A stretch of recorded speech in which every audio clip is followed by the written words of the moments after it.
Guys, कैसे हैं आप सब। आज जो है कि हम लोग आप सभी के लिए लेकर के आए हैं हीट एंड थर्मोडायनामिक्स। ठीक है, क्लास 11 का जो है कि टॉपिक स्टार्ट होने जा रहा है, जिसमें मैं आप लोगों को मैं बहुत अच्छे तरीके से बताऊंगा हीट एंड थर्मोडायनामिक्स। और ये किन बच्चों के लिए ये फिजिक्स होने जा रहा है, तो क्लास 11, ठीक है ना, ध्यान दीजिएगा। और किन बच्चों के लिए, नीट के बच्चों के लिए, याद रखिएगा, नीट के बच्चों के लिए। और साथ ही साथ जेई वाले भी देख सकते हैं, ठीक है ना। लेकिन मैं ये कमिटमेंट नहीं कर रहा हूँ कि इसको देखने के बाद आपको जो है कि एडवांस लेवल तक का तैयारी हो जाएगा, मैं ये कमिटमेंट नहीं कर रहा हूँ। हाँ, आपका मेंस तक का तैयारी हो जाएगा, वो भी ऊपर ऊपर, मतलब हाँ कॉन्सेप्ट वही रहेंगे, लेकिन थोड़ा सा और एक्सटेंशन होता है जेई वालों का, याद रखिएगा, नीट वालों के कंपैरिजन में फिजिक्स, ठीक है। तो फिजिक्स अगर देखना चाहते हैं अगर नीट वाले, तो उसके लिए कंफर्म है कि भाई यही आने वाला। और बोर्ड वाले तो है ही है, बोर्ड वाले तो देख ही सकते हैं। और नीट वालों के लिए विशेषकर ये लेक्चर बनने जा रहा है, ध्यान दीजिएगा। जेई वाले ऊपर ऊपर देख सकते हैं, अपने कॉन्सेप्ट को क्लैरिटी ला सकते हैं। जो लोग अभी तक कुछ नहीं जानते हैं, जो लोग अभी तक जस्ट स्टार्ट करें, जैसे कहते हैं ना कि अंडा से निकला हुआ अभी चूजा, तो अगर वैसे है तो वे लोग जो है कि जेई अगर तैयारी कर रहे हैं तो वे लोग थोड़ा थोड़ा देख सकते हैं। तो आइए बात करते हैं क्या क्या पढ़ाने जा रहे हैं, ठीक है ना। हीट एंड टेम्परेचर पढ़ाऊंगा सबसे पहले, इसमें थर्मल एक्सपेंशन पढ़ाऊंगा, हीट देने पर कैसे एक्सपैंड करते हैं मटेरियल्स, उनके बारे में देखेंगे। थर्मोमेट्री पढ़ेंगे, इसके बाद कैलोरीमेट्री पढ़ेंगे, फिर थर्मोडायनामिक्स पढ़ेंगे, फिर पढ़ेंगे heat transfer and kinetic theory of gases. तो इन 7 टॉपिक्स को हम लोग कवर करेंगे 1 by 1 आगे आने वाले लेक्चर्स में। तो आइए आज हम लोग थर्मल एक्सपेंशन के बारे में पढ़ेंगे, और बहुत हद तक जो है कि यहाँ पर क्वेश्चन लगाएंगे, है ना। जेई के प्रॉब्लम्स भी लगाएंगे, और नीट के एज वेल एज ज्यादातर नीट के प्रॉब्लम रहेंगे, ठीक है ना, नीट के प्रॉब्लम लगाएंगे। तो आइए सबसे पहले हम लोग पढ़ते हैं डेफिनेशन, जो कि बेसिक्स, मैंने बोला ना इधर 0 लेवल से स्टार्ट करूंगा, हाई लेवल तक जाऊंगा, ठीक है ना, लो पिच से हाई पिच। तो थर्मल एक्सपेंशन होता क्या है, देखिए क्या कहता है, when heat is supplied to a body, जब कभी आप किसी बॉडी पर हीट देते हैं, है कि नहीं। जैसे कि यहाँ पर आप देख सकते हैं, ये एक बॉडी है, इसका इनिशियल लेंथ L नॉट है, ठीक है ना, तो इस पर हम हीट देना चाहते हैं। तो when heat is supplied to a body, kinetic energy of the molecules in increase. Obvious सी बात है, अगर आप किसी बॉडी पर क्या देंगे, हीट देंगे, तो उसके मॉलिक्यूल्स का जो काइनेटिक एनर्जी है ना, जिसको हिंदी में गतिज ऊर्जा कहते हैं, वो बढ़ जाएगा, ठीक है। And hence the particles will oscillate, देखिए पार्टिकल क्या करने लगेंगी, ऑसिलेट करने लगेगी, मतलब अपने ही पोजीशन पर ऊपर नीचे होने लगेगी, ठीक है ना। Will oscillate with the increase kinetic energy. क्यों ऐसा होगा, क्योंकि इंक्रीज काइनेटिक एनर्जी हो चुका होगा, इसी वजह से ऐसा होगा। And hence their amplitude of oscillation increases, और धीरे धीरे क्या होगा, एम्पलीट्यूड ऑफ ऑसिलेशन बढ़ते चला जाएगा। Due to their increase amplitude oscillation the particles collides among themselves. क्या होगा कि देखिए होगा क्या कि पार्टिकल्स यहाँ पर था, पार्टिकल्स यहाँ पर था, तो ये ऑसिलेट करते हुए, ये भी ऑसिलेट करते हुए आपस में कोलिजन कर लेंगे, आपस में टकरा जाएंगे, ठीक है ना। तो वही यहाँ पर कहना चाहता है, due to their increase amplitude oscillation the particles collides among themselves and as a result there is a change in a shape of object. Obvious बात है, अगर ऐसा होते रहेगा निरंतर कंटिन्यूअसली, तो क्या होगा, ऑब्जेक्ट का शेप एंड साइज चेंज हो जाएगा, ठीक है ना, शेप चेंज हो जाएगा of the object and is defined as expansion. और वो वहां पर क्या होगा, एक्सपेंशन होगा, वो चीजें, वो ऑब्जेक्ट एक्सपेंड होने लगेगी of the object since the expansion takes place. और ये बदलाव स्टार्ट होगा, वो फैलने लगी, एक्सपैंड करने लगेगी, है ना। Due to increase in heat energy, ऐसा इसलिए होगा क्योंकि आप हीट एनर्जी दे रहे हैं, हीट एनर्जी मिल रहा है किसी सब्सटेंस को, किसी ऑब्जेक्ट को, तो उसके अंदर मौजूद मॉलिक्यूल्स में मॉलिक्यूल्स को मॉलिक्यूलर एनर्जी मिल रहा है। मॉलिक्यूलर एनर्जी मिलने की वजह से क्या हो रहा है कि वो वाइब्रेट करने लग रही है, या फिर आप कह रहे हैं कि ऑसिलेट करने लग रही है, ठीक है ना। वाइब्रेट कहना ज्यादा अच्छा होगा, क्योंकि वाइब्रेट छोटे लेवल पर होता है, एम्पलीट्यूड कम होती है तब वाइब्रेशन होता है, एम्पलीट्यूड हाई हो जाती है तो उसको हम लोग ऑसिलेशन कहते हैं, ठीक है ना। ये सब तो चीज आप जानते होंगे। Object since the expansion takes place due to the increase in heat energy is called thermal expansion. यदि आप किसी ऑब्जेक्ट को हीट देते हैं और हीट देने के कारण वो ऑब्जेक्ट फैलती है, तो उसको कहते हैं थर्मल एक्सपेंशन। खत्म, बस इतना ही जानना था, और इससे ज्यादा आपको और कुछ जानना नहीं है, ठीक है ना। ये डेफिनेशन है, ये डेफिनेशन आपके एग्जाम में पूछने वाले नहीं है, कॉम्पिटिटिव लेवल के एग्जाम में आपको क्वेश्चंस बनाने आने चाहिए, ठीक है ना। ध्यान से, इसका इनिशियल लेंथ L नॉट है, अब इसको मैं हीट करूंगा, है ना, with the help of candle, और इसमें हीट एनर्जी निकलेगा, तो इसके left side and right side क्या होगा, ये इंक्रीज करेगा, मतलब एक्सपैंड करेगा, ठीक है ना। तो अब न्यू लेंथ जो होगा वो क्या होगा, एल होगा, ध्यान दीजिएगा, एल होगा, ठीक है। आइए हम लोग क्या क्या पढ़ेंगे, ध्यान दीजिएगा। थर्मल एक्सपेंशन में हम लोग क्या क्या पढ़ेंगे, तो थर्मल एक्सपेंशन के 3 टाइप होते हैं, आर ऑफ 3 टाइप्स। पहला क्या होता है, लीनियर एक्सपेंशन होता है, दूसरा सुपरफिशियल एक्सपेंशन होता है, तीसरा जो है कि वॉल्यूमेट्रिक एक्सपेंशन होता है। तो भाई लीनियर एक्सपेंशन क्या होता है कि यदि किसी ऑब्जेक्ट्स को आप हीट करते हो और वो लीनियरली एक्सपैंड करता है, लाइक दिस, लीनियरली एक्सपेंड करता है, ओनली वन डायमेंशन, है ना, सिर्फ एक्स एक्सिस में ये इंक्रीज कर रहा है, then this phenomenon is known as linear expansion. तो इस एक्सपेंशन को क्या कहते हैं हम लोग, लीनियर एक्सपेंशन कहते हैं। और यदि ये 2 डायमेंशन में एक्सपेंड करे, मतलब कि लेंथ भी बढ़े और साथ ही साथ एज वेल एज ब्रेथ भी बढ़े, ठीक है, तो हम लोग 2 डायमेंशन 2D एक्सपेंशन हम लोग पढ़ेंगे, तो वो पढ़ेंगे सुपरफिशियल एक्सपेंशन, मतलब एरिया में इंक्रीमेंट होगा तो सुपरफिशियल एक्सपेंशन, अगर लेंथ में इंक्रीमेंट होगा तो लीनियर एक्सपेंशन, अगर वॉल्यूम में मतलब 3 डायमेंशनली फिगर में अगर देखा जाए उसमें एक्सपेंशन होगा।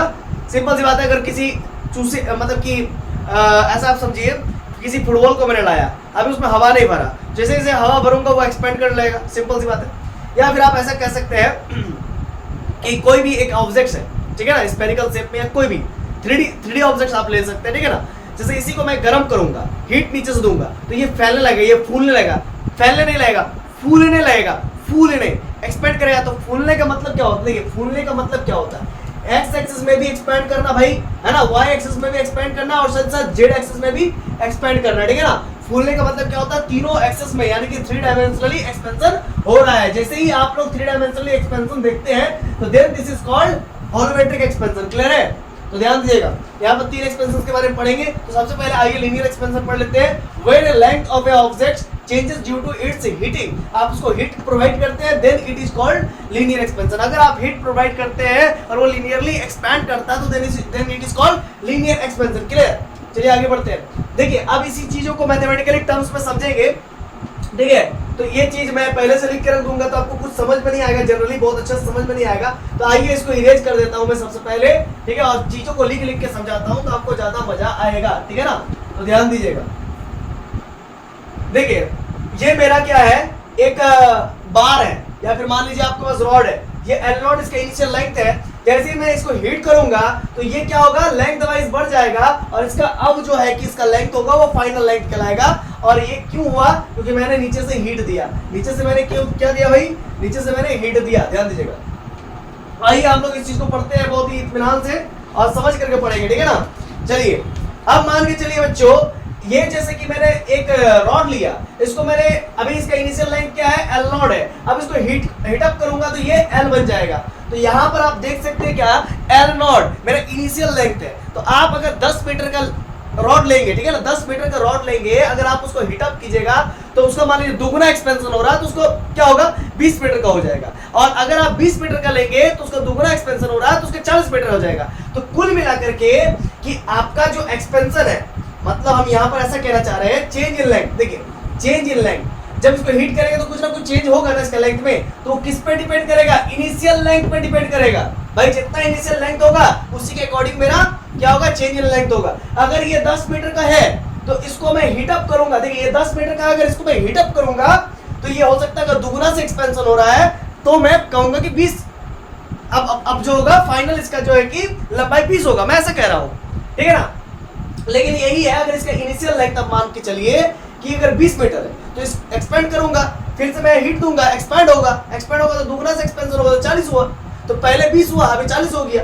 तो भाई मेरा जो एक्सपेंशन है, मेरा जो चेंज इन लेंथ है वो किस पे डिपेंड कर रहा है, इनिशियल लेंथ पे डिपेंड कर रहा है। क्लियर है, अब ध्यान दीजिएगा, इसको हम लोग एल नॉट को क्या कह रहे हैं, इनिशियल लेंथ। ध्यान दीजिएगा, इनिशियल लेंथ, तो जितना ज्यादा आपका इनिशियल लेंथ होगा रे बच्चा तो उतना ही ज्यादा चेंज इन लेंथ होगा, चेंज इन लेंथ मिलेगा।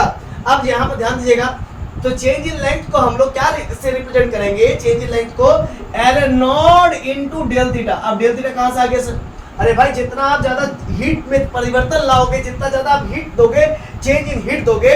अब देखो चेंज इन हीट क्यों कह रहे हैं, चेंज इन हीट क्यों कह रहे हैं, कहने का मतलब क्या, मान लीजिए आप 10 जूल लगाए, 10 जूल लगाए, अब इसके बाद आप 20 जूल लगा दिए, तो मतलब कि 10 जूल जितना एक्सपेंड करेगा उससे कई ज्यादा 20 जूल एक्सपेंड करेगा। तो चेंज इन टेम्परेचर, तो जैसे जैसे आप टेम्परेचर चेंज करोगे वैसे वैसे इसका जो है कि एक्सपेंशन भी बढ़ता चला जाएगा। इसीलिए मैं कह रहा हूं कि initial length and change in length directly proportional to change in length. अब ध्यान दीजिएगा, इसी चीज को मैं लिख रहा हूं, ध्यान दीजिएगा, अलग से लिख दे रहा हूं। तो चेंज इन लेंथ किस पे डिपेंड कर रहा है? एक तो इनिशियल लेंथ और दूसरा डेल थीटा। मतलब हीट जैसे जैसे चेंज होगा वैसे वैसे चेंज इन लेंथ होगा, उसमें उसके मतलब कि लेंथ में परिवर्तन देखने को मिलेगा। अब इन दोनों को कंबाइन कर देते हैं तो देयरफॉर क्या मिलेगा? Del L is directly proportional to L naught into del theta. अब ध्यान दीजिएगा, एक मैथमेटिक्स का बहुत ही बेहतरीन सा रूल होता है, इसको कहते हैं कि डायरेक्टली प्रोपोर्शनलिटी हटाओ और कांस्टेंट लगाओ। डायरेक्टली प्रोपोर्शनलिटी हटाओ, कांस्टेंट लगाओ। तो भाई क्या कांस्टेंट लगाएंगे? क्या कांस्टेंट लगाएंगे? तो it is directly proportional to alpha L naught del theta. अब ये क्या, ध्यान से, ये अल्फा है। बहुत जन इस पे कंफ्यूज हो जाते हैं, इसीलिए बहुत जन इसको बाद में लिखते हैं, बाद में लिखते, ताकि ये डायरेक्टली प्रोपोर्शनल और ये अल्फा एक जैसा ना दिखे, इसी वजह से, ठीक है ना। अब ध्यान दीजिएगा, ये हमारा फाइनल आंसर हो गया। तो ये यहाँ पर जो डायरेक्टली प्रोपोर्शनल है ये हट जाएगा, ये डायरेक्टली प्रोपोर्शनल हट जाएगा, क्योंकि नियम ही है मैथमेटिक्स का कि डायरेक्टली प्रोपोर्शनल हटाओ और कांस्टेंट लगाओ। तो कांस्टेंट मेरा अल्फा है और इसी कांस्टेंट को क्या कहते हैं? ध्यान दीजिएगा, इसी को कहते हैं कोएफिशिएंट ऑफ लीनियर एक्सपेंशन। क्या कहते हैं? Coefficient of linear expansion. ठीक है, ये हर एक मटेरियल टू मटेरियल वेरी करता है, अलग अलग मटेरियल का अलग अलग होता है, ये बहुत ही कम मात्रा में होता है। अभी कोएफिशिएंट क्यों कह रहे हैं? कोएफिशिएंट ऑफ लीनियर एक्सपेंशन क्यों कह रहे हैं, या फिर कांस्टेंट ऑफ लीनियर एक्सपेंशन भी कह सकते हैं। क्यों इसको ऐसा क्यों कहते हैं? क्योंकि ये बदलता नहीं है, हर एक मटेरियल का अलग अलग होता है, हर एक मटेरियल का भले अलग अलग होता है, रोज चेंज नहीं होता है। हीट दीजिए या कुछ भी कीजिए, पीटिए, मारिए, कुछ भी कीजिए, ये चेंज नहीं होता है, एक कांस्टेंट बना हुआ रहता है, ठीक है ना। इसी वजह से इसको कहते हैं कांस्टेंट ऑफ, है ना, क्या कहते हैं? लीनियर एक्सपेंशन या कोएफिशिएंट ऑफ लीनियर एक्सपेंशन, ठीक है ना। तो आइए हम लोग इसको लिख लेते हैं ध्यान से। चलिए, दिस इम्प्लाई दैट हम लोग क्या लिख सकते हैं? अल्फा इक्वल्स टू, क्या लिख सकते हैं बच्चों? Alpha equals to del L upon L naught into का 1 अपॉन डेल थीटा। अब इसी चीज को कहते हैं, क्या कहते हैं इसको? ध्यान दीजिएगा, coefficient of linear expansion, coefficient of linear expansion, ठीक है ना, ठीक है ना, क्लियर है ना। अब ध्यान दीजिएगा, इसी चीज को और एक नाम से भी जानते हैं, वो भी मैं लिख देता हूं, कोएफिशिएंट ऑफ लीनियर एक्सपेंशन कहते हैं, या फिर उसी को कहते हैं क्या? कांस्टेंट, है ना, क्या कहते हैं? Constant of proportionality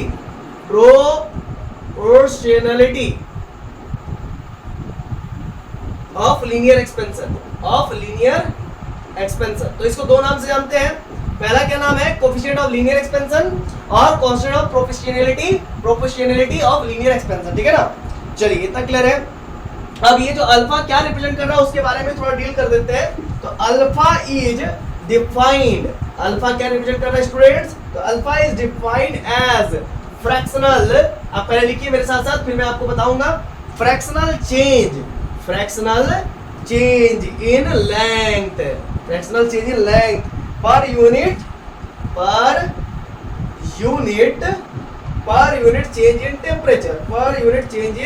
temperature. अब इसका मतलब क्या हुआ? ध्यान दीजिएगा, पर यूनिट चेंज इन, ठीक है। अल्फा को इस प्रकार से यहाँ पर रिप्रेजेंट किया गया कि डिफाइन एज फ्रैक्शनल चेंज, देख सकते हैं, फ्रैक्शनल चेंज इन लेंथ, है ना, फ्रैक्शनल चेंज हो रहा है ना, लेंथ में फ्रैक्शनल चेंज हो रहा है ना। पहले देखिए एल नॉट था, अब डेल एल हो गया, डेल मतलब कुछ ना कुछ में चेंजेस हो रहा है, ठीक है। फ्रैक्शनल चेंज इन लेंथ, है ना, एक्सपेंशन, है ना, लेंथ में एक्सपेंशन हो रहा है ना, पर unit change in temperature, per unit में जितना आप कह सकते हैं कि टेम्परेचर चेंज होगा उसी के अकॉर्डिंग मेरा जो है कि, और साथ ही साथ पर यूनिट जो मेरा आप कह सकते हैं इनिशियल जो लेंथ था उस पर भी डिपेंड कर रहा है चेंज इन लेंथ, यानी कि एक्सपेंशन ऑफ लेंथ, ऐसा आप कह सकते हैं, या फिर लीनियर एक्सपेंशन ऑफ लेंथ ऐसा कह सकते हैं, या लीनियर एक्सपेंशन कह सकते हैं, सिंपल।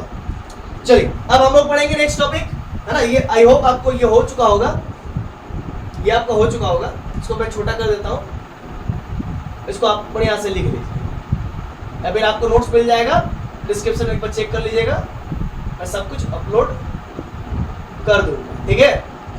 चलिए, लिंक मिलेगा गूगल ड्राइव, वहां से आप लोग नोट कर लीजिएगा।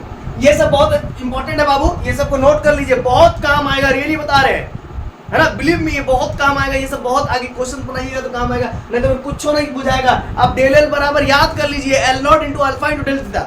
सर यू याद क्यों करें? अरे याद मत करो, देखो ठीक बता रहे हैं। देखो चेंज इन लेंथ क्या होगा, लेंथवा में चेंज कैसे होगा, इनिशियल लेंथ पे डिपेंड कर रहा है, तो डेल एल बराबर एल नॉट, और इनटू डेल थीटा, हीट हुआ देंगे, नीचे से गर्मी करेंगे तो उसमें एक्सपेंशन होगा कि नहीं होगा। अब अल्फा एक कांस्टेंट लगा दीजिए, कोएफिशिएंट ऑफ लीनियर एक्सपेंशन, खत्म, बस हो गया। याद क्या करना है, समझना है चीजों को, ठीक है ना। आप देखिए सुपरफिशियल एक्सपेंशन, इस चीजों को मैं इरेज कर दूंगा, फिर मैं आपको लिख के बताऊंगा ताकि आपको हर एक चीज समझ आए बढ़िया से, ठीक है। सुपरफिशियल एक्सपेंशन क्या, वही बात है कि आप टू डायमेंशनली जब दो तरीके से आप चीजों को एक्सपैंड कर सकते हैं by the help of heat and initial area. ये दो चीज डिपेंड करता है। अगर ये दो चीज आप कह सकते हैं इनिशियल एरिया आपका जितना होगा उतना ही एक्सपेंडेड एरिया होगा, है ना, by the help of heat. Clear है। तो यहाँ पर सुपरफिशियल एक्सपेंशन है। तो बहुआ देखो, ये मेरा एक कोई एरिया है, ये मेरा कोई एक एरिया है, कोई प्लेट है, कोई तवा है, कुछ भी है। अब मम्मी जो है कि तवे पर क्या बनाती है, रोटी बनाती है, तो तवा धीरे धीरे फैलते जाएगा। क्यों फैलते जाएगा भाई, क्योंकि उस पर हीट लग रहा है, तो एक्सपैंड करते जाएगा। कभी आपने नोटिस किया है, नहीं नोटिस किया है, तो भाई आज एक नया मम्मी को जो है कि तवा खरीद कर दे दीजिए और फिर उसको देखिए 10-20 महीना बाद चेक कीजिए वो क्या होगा। एक तो पतला हो जाएगा बीच से और साइड मोटा हो जाएगा, ठीक है ना। साइड क्या होगा, मोटा, क्योंकि वो फैलता है। समझ पा रहे हो ना, इस वजह से। तो यहाँ पर ध्यान दीजिएगा, सुपरफिशियल एक्सपेंशन मतलब ये आपका वाई एक्सिस हो गया, ये आपका एक्स एक्सिस हो गया, ठीक है ना बच्चा।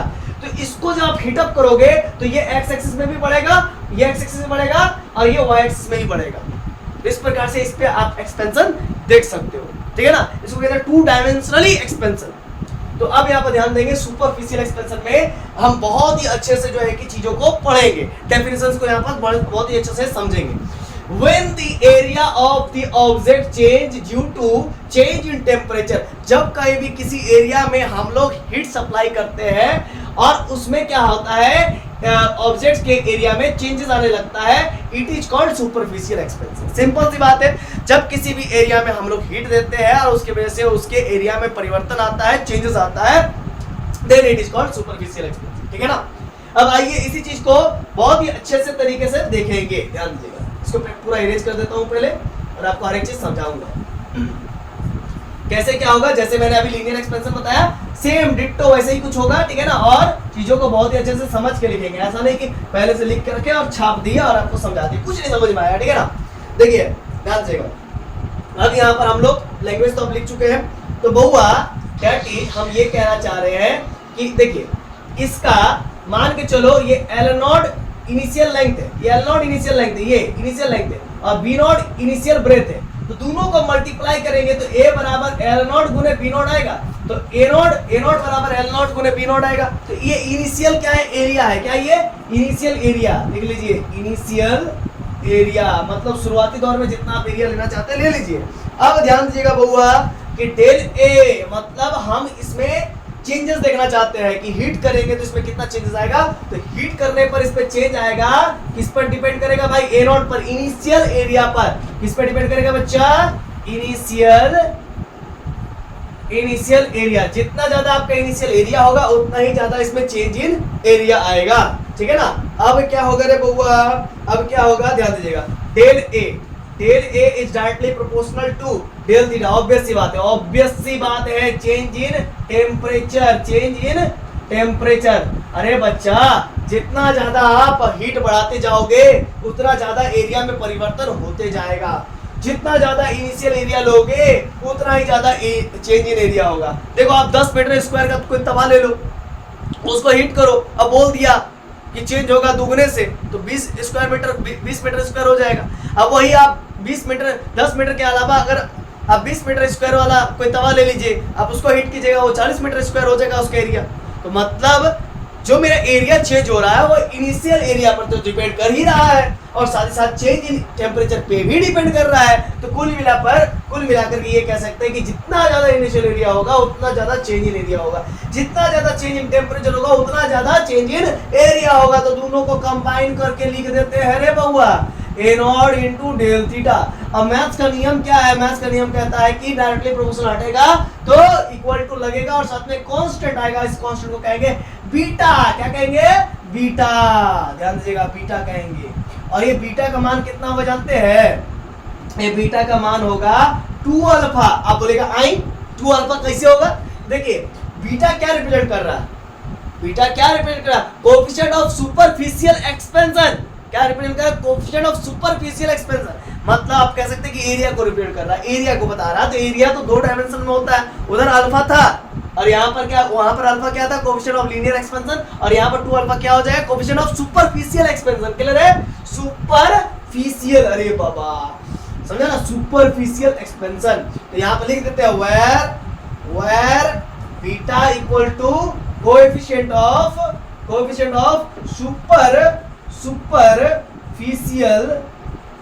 सुपरफिशियल एक्सपेंशन, है ना, लिख लीजिएगा। चलिए इसी को कहते हैं हम लोग कांस्टेंट ऑफ सुपरफिशियल एक्सपेंशन, ये भी लिख लीजिएगा। आइए अब आगे बात करेंगे, इसी चीज को बहुत ही अच्छे से सजा के लिखेंगे। देखिए ये बीटा बराबर हो जाएगा हमारा del A by A naught into 1 by del theta. अब देखना बच्चा, ये इसको हम घेर लेते हैं, बढ़िया से घेर लिया। अब इसी बीटा को हम दूसरे नाम से जानेंगे, क्या कहेंगे बताइए तो? जैसे वहां पर बताए थे ना, क्या बताए थे बताइए तो? अभी लिखवाए थे ना, alpha is defined as a fractional change in length expansion per unit change in temperature. अब वहां पर होगा beta is defined as fractional change in area expansion per unit change in temperature, है ना। ये constant of proportionality of linear expansion, ये अलग चीज है, वो अलग चीज है। Alpha is defined as a fractional change in length per unit change in temperature. वहां पर क्या हो जाएगा? Beta is defined as fractional change in area per unit change in temperature. तो सेम ही चीज लिख देंगे। आइए तो क्या होगा, ध्यान दीजिएगा, क्या होगा रे बच्चा? Beta is defined as fractional, देखना रे बच्चा, फ्रैक्शनल है ना, फ्रैक्शनल देखो, देखिए फ्रैक्शनल है ना, आ रहा है ना। चलो, fractional change in area, fractional change in area per unit change in temperature, per unit change in temperature. तो पर यूनिट टेम्परेचर में जितना चेंज हो रहा है वही तो मेरा बीटा है ना, तो बीटा क्या है? तो beta is defined as fractional change in area per unit change in temperature, per unit change in temperature, per unit में कितना टेम्परेचर चेंज हो रहा है उसी पर तो डिपेंड करेगा change in area. I hope आपको ये पूरा कचाकच हो चुका होगा। अब आगे बढ़ते हैं, ठीक है ना, कुछ तो छूट नहीं रहा है ना। चलिए ठीक, आइए अब आगे बढ़ते हैं, ध्यान दीजिएगा।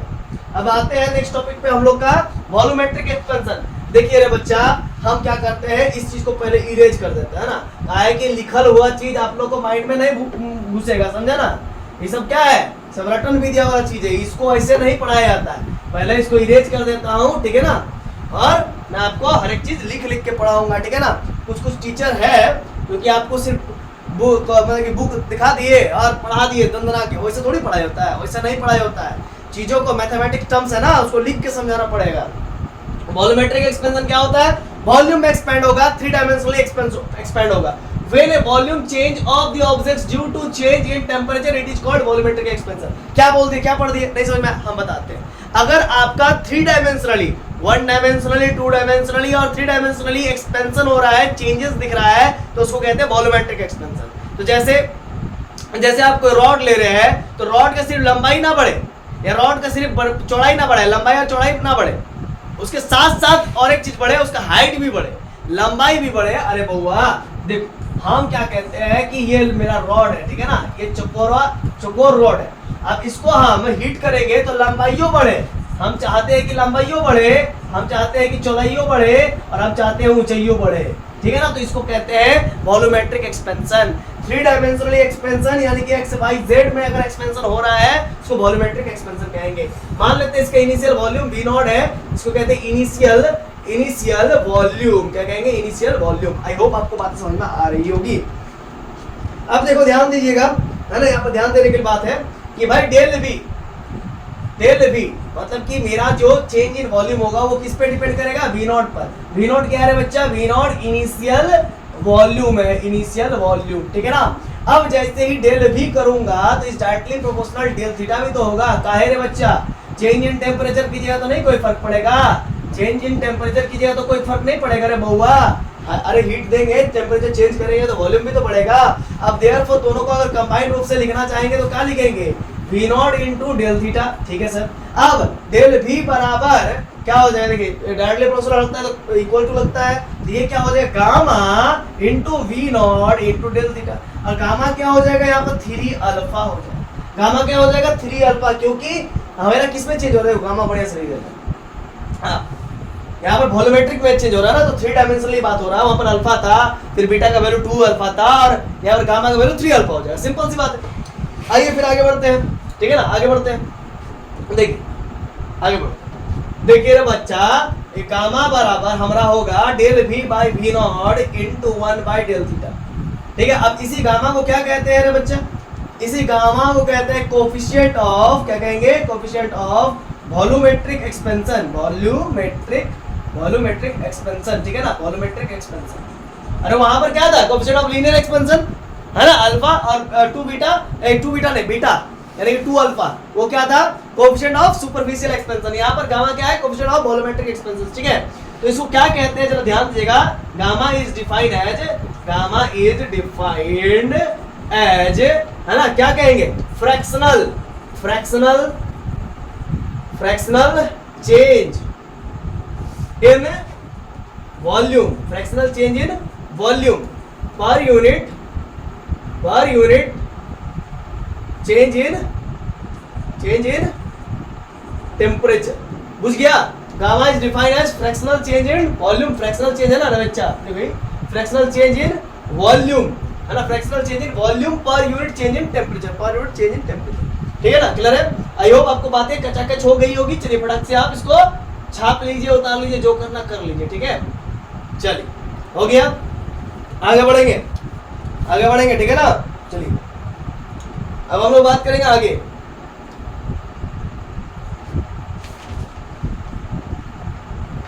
एक मिनट, ये तो हो ही गया था, ठीक है, ये क्या आ गया, अच्छा चलिए इसको भी बताएंगे, रिलेशनशिप भी बताएंगे, ठीक है ना, रिलेशनशिप बहुत अच्छे से बताएंगे, है ना। आप लोग एकदम इत्मीनान से रहिए, थोड़ा सा एकदम सीट का बेल्ट बांध लीजिए आराम से। रिलेशन बहुत ही अच्छे तरीके से बताएंगे, न्यू मेथड से बताएंगे, आपका मन जो है कि कचकचा जाएगा, है ना, बहुत समझ में आ जाएगा आपको। चलिए बताएंगे अभी। हाँ, तो यहाँ पर रिलेशनशिप बताएगा, ध्यान दीजिएगा। ये हो गया, इसको मैं इरेज कर देता हूँ, ये पेज ऐसे भी कोई काम का नहीं है। चलिए सातवां पेज को डिलीट करो खोज करके। चलिए ठीक है, छठा पेज में ये हो गया, वॉल्यूमेट्रिक एक्सपेंशन हो गया आपका। ये रिलेशन बिटवीन अल्फा बीटा और गामा आ गया। इसमें लिखा हुआ है, लिखा होने से कुछ होगा, डिलीट करते हैं ना, हम लिखा हुआ नहीं पढ़ाते, हम खुद से लिख के पढ़ाते हैं, ठीक है ना। चलिए ध्यान दीजिएगा, हम लोग यहाँ पर पढ़ेंगे रिलेशन बिटवीन अल्फा बीटा और गामा। अल्फा बीटा और गामा में क्या रिलेशन होता है, इस चीज को जरा समझिएगा, ठीक है ना। देखिए एक बात समझिएगा, L2 बराबर क्या था, L2 बराबर आपका क्या था, यहाँ पर ध्यान दीजिएगा। तो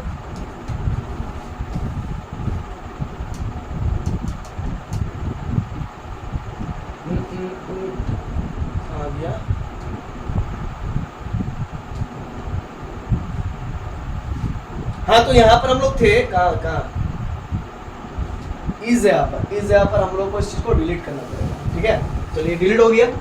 अब चेंज इन लेंथ मेरा क्या था बताइए, हमने क्या किया, डेल एल लाया था ना जी, डेल एल इक्वल्स टू हमारा क्या था बताइए, तो del L equals to L naught alpha del theta था ना, डेल थीटा था कि नहीं देता था बताइए, हम जो कह रहे हैं वो पहले बताइए। अभी हमने डेल एल बराबर क्या लाया था, L not into alpha into del theta, ठीक है ना। और हम कह रहे थे स्टूडेंट्स कि एल मेरा क्या रिप्रेजेंट कर रहा है, फाइनल लेंथ, याद है ना आपको, एल मेरा क्या रिप्रेजेंट कर, अरे बच्चा ये देखिए, ये मेरा एल नॉट है, इसका इनिशियल लेंथ। इसको जब हीट करेंगे तो इधर भी फैलेगा, इधर भी फैलेगा। अब इसका जो नया होगा फाइनल लेंथ, इसको इनिशियल लेंथ कह रहे हैं, इसको इनिशियल लेंथ कह रहे हैं, ठीक है ना। इसको कह रहे हैं फाइनल लेंथ, इसको हम लोग फाइनल लेंथ कह रहे हैं, ठीक है, ठीक है सर। तो फाइनल लेंथ क्या होगा, इनिशियल लेंथ तो जोड़ दीजिए पहले वाला, और चेंज इन लेंथ ये ना आया, तो change in length L naught alpha del theta, ठीक है। अब एल बराबर तब क्या होगा, एल नॉट कॉमन ले लीजिए बच्चा, तो 1 प्लस अल्फा डेल थीटा, इसी को बढ़िया से नोट कर लीजिए, है ना। एल बराबर L naught over 1 plus alpha del theta, clear है कॉन्सेप्ट, बताइए, ठीक ना। कुछ टीचर ऐसे भी होते हैं, है ना, कि एकदम स्पीड से भगा ही ले जाते, पता नहीं वो क्या जो बोल रहा है यार, क्या जो सुन रहा है, ऐसा क्यों हो जाते हैं, वो रट के आता है, घर से रट के आता है, छापता है बड़े बड़े कोचिंग्स में, घर से रट लेगा, पूरा दंदना के रट लेगा, और जाएगा और वहां पर उल्टी करेगा ट्यूशन में। अरे भाई नहीं मानते हैं, तुम बीच में रुक जाएगा, मानते हैं तुम बीच में फंस जाएगा, तो भाई कॉपी देख देख के पढ़ाओ ना, क्या दिक्कत है, उतना स्मार्ट गिरी छाड़ने की क्या जरूरत है भाई, बच्चा का तुम लाइफ से क्यों खिलवाड़ कर रहे हो? बच्चा जो है कि डिमोटिवेट हो जाता है तुम्हारे स्पीड को देख करके, लगता है कि अरे भाई सर को आता तो हमको भी आना चाहिए। ऐसा नहीं होता है, तुम्हारा सर रट के आया है, रट के आकर के उल्टी कर रहा है ट्यूशन में, तो वैसे टीचर से मत पढ़िए, आपका लाइफ स्पॉइल हो जाएगा, है ना? ध्यान दीजिएगा, L बराबर L not over 1 plus alpha del theta, ठीक है? ये क्लियर है? अब हम लोग ये चीज, ये रिलेशन तो हम लोग देख लिए, अब रिलेशन बिटवीन हम लोग अल्फा बीटा एंड गामा देखेंगे, उस चीज को भी ध्यान से आइए। नेक्स्ट पेज में हम लोग ले लेते हैं, इसी को एक्सटेंड करते हैं, चलिए इसी को एक्सटेंड करते हैं। आइए यहाँ पर आप लोग हेडिंग दीजिएगा, रिलेशन बिटवीन अल्फा बीटा और गामा। रिलेशन देखेंगे अल्फा बीटा और गामा, ठीक है? तो अभी देखिए हम क्या बोल रहे थे कि L बराबर, है ना, L क्या लिखे थे ऊपर में, जरा देखिए तो बच्चे, क्या लिखे थे ऊपर में? L बराबर L not 1 plus alpha del theta, ठीक है? अब इसी चीज को थोड़ा सा मॉडिफिकेशन करेंगे, इसी चीज को थोड़ा सा मॉडिफिकेशन करेंगे, मॉडिफाई करके आप लोगों को समझाने की कोशिश करेंगे। ध्यान दीजिएगा, हम कह रहे हैं, हम कह रहे हैं कि L2 मेरा अब फाइनल लेंथ होगा, ठीक है? L1 1 plus alpha del T. देखिए रे बच्चा, हम इसी चीज को मॉडिफाई करके लिख दिए ताकि आपको हर चीजों को समझ में बहुत अच्छे से आए। L मेरा फाइनल लेंथ होगा, चलिए सॉरी L2 मेरा फाइनल लेंथ होगा और इनिशियल लेंथ मेरा होगा L1, इनिशियल लेंथ होगा L1, ठीक है? और डेल थीटा मेरा हीट को रिप्रेजेंट करना, तो यहाँ पर डेल टी हीट को रिप्रेजेंट करना। फिर से समझ लीजिए, ये फाइनल लेंथ है, ये इनिशियल लेंथ है, 1 प्लस क्या हो गया, अल्फा डेल थीटा डेल, ठीक है? ये रिलेशन समझ में आ गया। अब आइए इसी पर हम लोग काम करें। अब स्क्वायरिंग बोथ साइड्स कर दीजिए, स्क्वायरिंग बोथ साइड्स। जैसे स्क्वायरिंग बोथ साइड्स करेंगे तो L2 का स्क्वायर इक्वल टू L1 का स्क्वायर और 1 प्लस अल्फा डेल टी का होल स्क्वायर हो जाएगा। एक बात समझिएगा, L2 का स्क्वायर का मतलब क्या हुआ? ये किसी एरिया को रिप्रेजेंट कर रहा होगा, L2 into L2 किसी एरिया को रिप्रेजेंट कर रहा होगा, तो इसको कह देंगे S2। L1 का स्क्वायर कह रहे हैं, तो इसका मतलब इसकी कोई ना कोई एरिया S1 को रिप्रेजेंट कर रहा होगा। यहाँ पर 1 प्लस अल्फा डेल टी का होल स्क्वायर लिख लीजिए। और एक फार्मूला आपको मालूम होगा, 1 प्लस x के माथे पर n, 1 प्लस x के माथे पर n, 1 प्लस x के माथे पर n का वैल्यू होता है 1 प्लस nx, ठीक है? Plus n into n minus 1 upon 2 का फैक्टोरियल इंटू एक्स स्क्वायर, ऐसा कुछ समथिंग चलते आता है। लेकिन आप देख सकते हैं अल्फा डेल थीटा हीट तो बहुत कम देंगे ना, बहुत कम देंगे, तो कम हीट का स्क्वायरिंग करेंगे तो वो और कम हो जाएगा। मतलब एक बात समझिएगा, मतलब अगर हम ये कहना चाह रहे हैं कि सर ये आपका है 1.00001 का होल स्क्वायर, 1 प्लस 0.0001 का होल स्क्वायर, तो हम क्या कहना चाहते हैं, 1 प्लस nx, n बोले तो 2 इंटू एक्स, एक्स का वैल्यू ये हो गया 0.0001, ठीक है? आप प्लस हम कह रहे हैं कि इधर नेगलेक्ट कर दिए, क्योंकि x का वैल्यू कितना है 0.0001 का होल स्क्वायर कीजिएगा तो एक तो खुद ही छोटा है, फिर उसको और स्क्वायर कीजिएगा तो और छोटा हो जाएगा, तो 0.0001 का स्क्वायर कीजिएगा तो आपका क्या आंसर आएगा, 0. देखिए कितना है, 1 2 3 4 है ना, तो अगर आप स्क्वायरिंग कीजिएगा तो इसका डबल हो जाएगा, तो 1 2 3 4 5 6 7 और ये इतना हो जाएगा। देखिए कितना छोटा हो गया, तो इसको लिखिए ना लिखिए कोई फर्क पड़ता है, नहीं पड़ता है, इसीलिए हम लोग क्या लिखेंगे, 1 प्लस सीधा NH लिखेंगे, इसको हम लोग माइनस करते हैं। सर इसका क्या फॉर्मूला नहीं होता? फॉर्मूला तो होता है बाइनोमियल थ्योरम में, इसका लंबा चौड़ा, ठीक है ना? तो हम इस चीज को नेगलेक्ट कर देते हैं, क्योंकि छोटे चीज को फिजिक्स में कोई मान्यता नहीं दिया जाता, कोई वैल्यू नहीं दिया जाता। समझ में आ रहा है कि नहीं आ रहा? बोलिए, समझ में आएगा ही भाई, ठीक है ना? चलिए, तो S2 बराबर आपका क्या हो जाएगा, S1 ये हो जाएगा 1 प्लस 2 अल्फा डेल टी। नहीं समझे sir, 1 plus x to the power n है तो 1 प्लस nx, जो पावर है ना वो नीचे उतर जाता है, खत्म। अब S2 बराबर आपका हो जाएगा स्टूडेंट S1 1 प्लस 2 अल्फा को कहेंगे बीटा और ये डेल टी, ठीक है ना? 2 अल्फा को वेयर लिख लीजिएगा, वेयर 2 अल्फा को क्या मानते हैं, बीटा। मतलब ये अल्फा क्या है, coefficient of linear expansion, beta क्या है, कोएफिशिएंट ऑफ सुपरफिशियल एक्सपेंशन, ठीक है ना? चलिए, आई होप आपको बातें समझ में आ गई होगी। इसी प्रकार से हम लोग यहाँ पर क्या लिख सकते हैं, सिमिलरली क्या लिख सकते हैं, बताइए तो गामा यानी कि 3 अल्फा था ना जी, 3 अल्फा को हम लोग गामा कह रहे थे। तो कुल मिला के एक बात समझिएगा, अब यहाँ पर समझाना चाह रहे हैं, alpha beta such that gamma, तो अल्फा का वैल्यू अल्फे है रे बच्चा, बीटा का वैल्यू कितना है 2 अल्फा है और गामा का वैल्यू 3 अल्फा है। तो कुल मिलाकर के इन तीनों में रिलेशन कितना आया, 1:2:3 का रिलेशनशिप आया। तो इसको हम लोग और भी एक तरीके से कह सकते हैं कि अल्फा बराबर बीटा बराबर क्या लिख सकते हैं बताइए तो बच्चों, बीटा बराबर 2 अल्फा था, ठीक है सर, और गामा बराबर 3 अल्फा था, ठीक है सर। तो हम लोग क्या लिख सकते हैं कि अल्फा बराबर बीटा बाई 2, अल्फा बराबर बीटा बाई 2, और यहाँ पर एक अल्फा का वैल्यू आएगा, अल्फा का वैल्यू गामा बाई 3, अल्फा का वैल्यू गामा बाई 3। तो ये भी तो एक रिलेशन हुआ सर, ये भी एक रिलेशन, ये बहुत कोई बताते ही नहीं है, ठीक है ना, मैं बता दिया आप लोगों को, नोट कर लीजिए, अल्फा बराबर बीटा बाई 2 और गामा बाई 3, ठीक है, ये भी एक रिलेशनशिप हुआ। आइए फिर आगे बढ़ते हैं। देखिए मैं ये रिलेशनशिप यहाँ पर भी लिख के रखा था, अरे इसको अब क्या, इसको हटा दें, ठीक है, वहां से समझ गया, बहुत अच्छी बात है। चलिए 8वां पेज हम यहाँ पर माइनस कर देते हैं, माइनस हो जाओ, बचेगा अब इधर वही रिलेशनशिप बिटवीन, तो बता ही चुके हैं, हाँ चलिए रिलेशनशिप बिटवीन बता चुके हैं, ठीक है।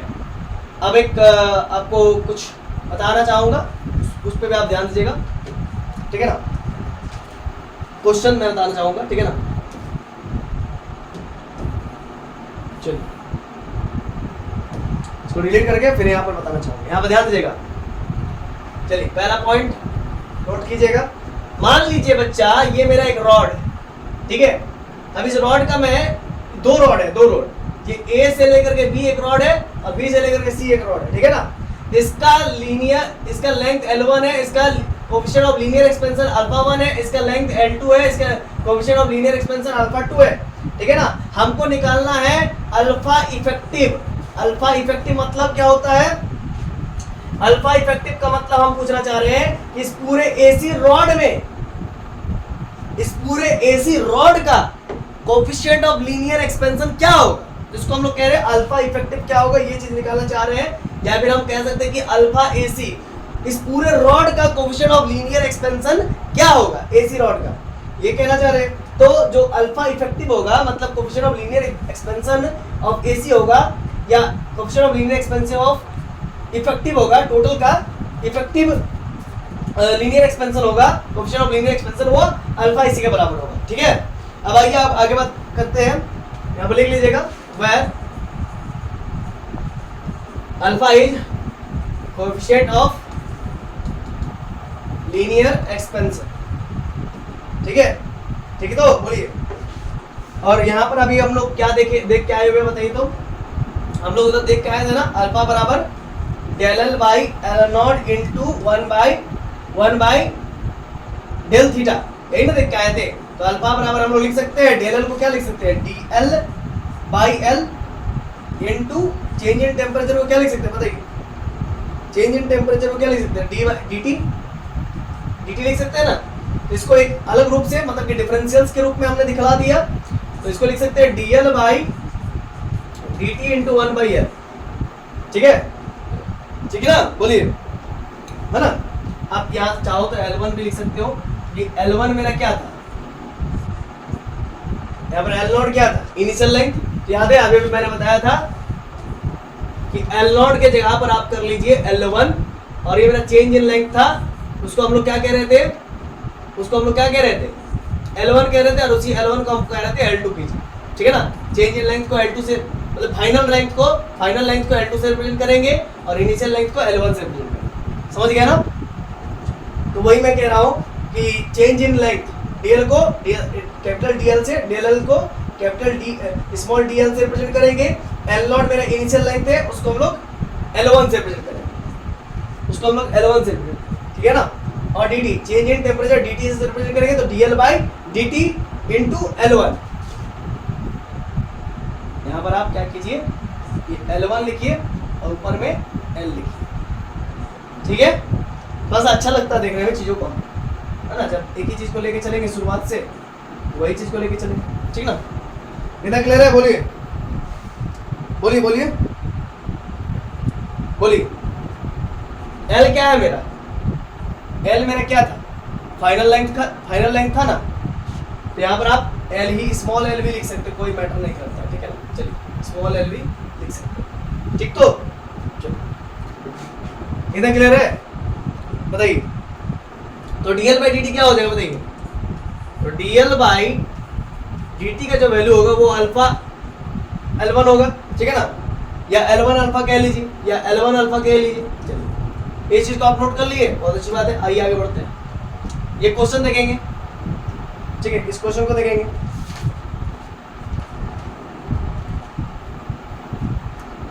आइए इस क्वेश्चन को हम लोग देख लेते हैं। इस क्वेश्चन को देखने से पहले हम इसका इफेक्टिव ले आते हैं। तो AC इसका टोटल मतलब कि अल्फा इफेक्टिव क्या होगा, तो AC बराबर क्या होगा, L1 प्लस L2 इसका पूरा लेंथ होगा। अब इसमें चेंज इन हमको क्या चाहिए, चेंज इन ये कोफिशिएंट ऑफ अल्फा चाहिए, अल्फा है ना, इसको क्या कहते हैं, कोफिशिएंट ऑफ लीनियर एक्सपेंशन। तो DAC बाई दोनों तरफ डिफरेंशिएट करेंगे विद रिस्पेक्ट टू टेम्परेचर, तो DL1 by dt plus DL2 by dt। तो AC क्या होगा इसका, इसको क्या लिखेंगे बताइए, एक तो AC हो जाएगा सिंपल और एक होगा अल्फा AC। सर कैसे सर, सुनिए मैं हर एक चीज को बताऊंगा, ठीक है ना। DL बाई dt है, अरे भाई इस पे LA लिखो ना, चलो हटाओ, तुम लोग कंफ्यूज हो रहा है, ठीक है ना, लो ठीक है ना। तो अल्फा L1 लिखिए ना, यानी कि L1 अल्फा, तो DAC है तो AC अल्फा AC, ठीक है सर। अब यहाँ पर DL1 बाई L2 है, तो DL बाई T है, तो अल्फा L1 हुआ, अल्फा L1 हुआ ना, तो L1 है तो क्या हो जाएगा alpha L1 simple plus alpha L2, ठीक है ना। बताइए क्लियर है कॉन्सेप्ट। अब आगे का मैं थोड़ा सा इरेज करना चाहूंगा, तो अल्फा AC बराबर क्या होगा, alpha L1 plus alpha L2 by AC by AC। इसका वैल्यू क्या होगा, alpha L1 plus alpha L2 और AC का वैल्यू कितना है, L1 प्लस L2। तो ये हो गया इसका पूरा complete full and final answer, ये पूरा आंसर हो गया, ध्यान से, ठीक है। अल्फा AC का वैल्यू क्या होगा, alpha L1 plus alpha L2 by L1 plus L2, ठीक है ना। तो इस प्रकार से हमने अल्फा इफेक्टिव निकाल लिया, है ना, अल्फा इफेक्टिव निकाल लिया। ध्यान दीजिएगा यहाँ पर क्या हुआ, अगर यहाँ पर L1 है तो इस जगह पर अगर यहाँ पर L1 है तो यहाँ पर अल्फा 1 L1 होगा, यहाँ पर अल्फा 2 L2, अरे इससे कोई मैटर नहीं करता, ठीक है ना। हाँ इसका ये अलग रॉड है, ये अलग रॉड है, तो इसका कोएफिशिएंट ऑफ लीनियर एक्सपेंशन अलग होगा, इसका कोएफिशिएंट ऑफ लीनियर एक्सपेंशन अलग होगा। ये अल्फा 1 हुआ, ये अल्फा 2 हुआ, ये अल्फा 1 हुआ, ये अल्फा 2 हुआ। इस प्रकार से हम लोग कह सकते हैं कि alpha 1 L1 plus alpha 2 L2 upon L1 plus L2, ये हो गया, है ना, क्या हो गया, coefficient of linear expansion of AC rod निकल गया, ठीक है। आई होप आपको बातें समझ में आ गई होगी। और आपको मैं बता दूं, ये नीट के एग्जाम में, ये नीट के एग्जाम में यहाँ से डायरेक्ट क्वेश्चन आया था इस फॉर्मूला को प्रूफ करने के लिए, इस फॉर्मूला के बारे में पूछ दिया था, ठीक है ना, प्रूफ क्या करने के लिए बोलेंगे, ठीक है ना। चलिए L1 alpha 1 L2 alpha 2 L1 plus alpha 2, और इसको कहेंगे क्या, इस चीज को क्या कहेंगे, लिख लीजिएगा, coefficient of linear expansion of AC rod. क्या लिखिएगा, coefficient of linear expansion of AC rod. चलिए आई होप आपको इतना समझ में आ गया होगा। अब नेक्स्ट क्लास में आगे की और बात करेंगे, तब तक के लिए जोहार, धन्यवाद।